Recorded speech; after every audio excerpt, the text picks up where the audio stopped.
Hi, my name is Brooke, and I will be talking about the important aspects of our windshield tour.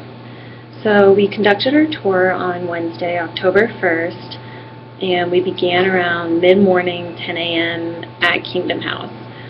Before we even drove to the surrounding area outside Kingdom House, we also kind of noted that there seemed to be a difference in the quality of housing between families and the senior living housing. Overall, family housing appeared to be newer and in better condition. Going off that, housing in general in the area varied significantly from block to block. There would be pockets of what appeared to be kind of high-end and nice apartments and homes directly next to vacant, unkept, and overall what looks like poor housing right next to each other.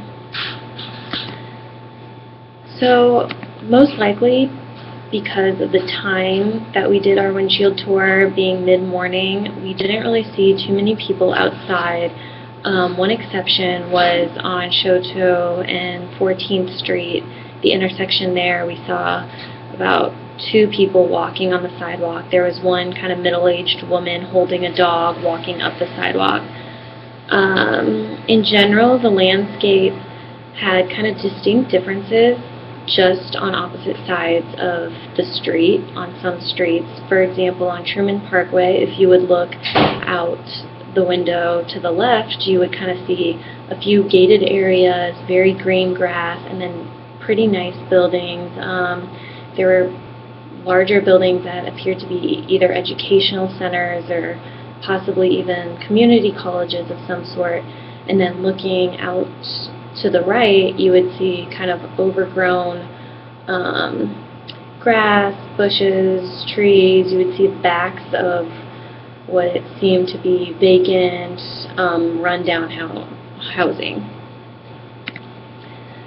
A few other significant things that we saw in our windshield tour include a park with 2 basketball courts directly across the street from Kingdom House.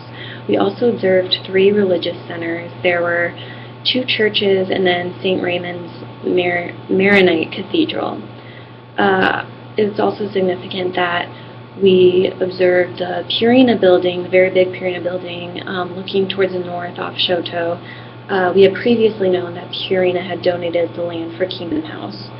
As far as food goes, we passed Soulard Market, which is a few blocks from Kingdom House itself. In addition, we drove past Fields Foods and Walgreens.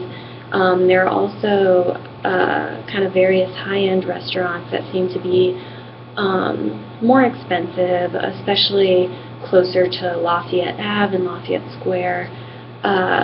Going more east and then north towards Highway 64 and 44, there were more fast food places like Rally's. We saw White Castle and a Taco Bell.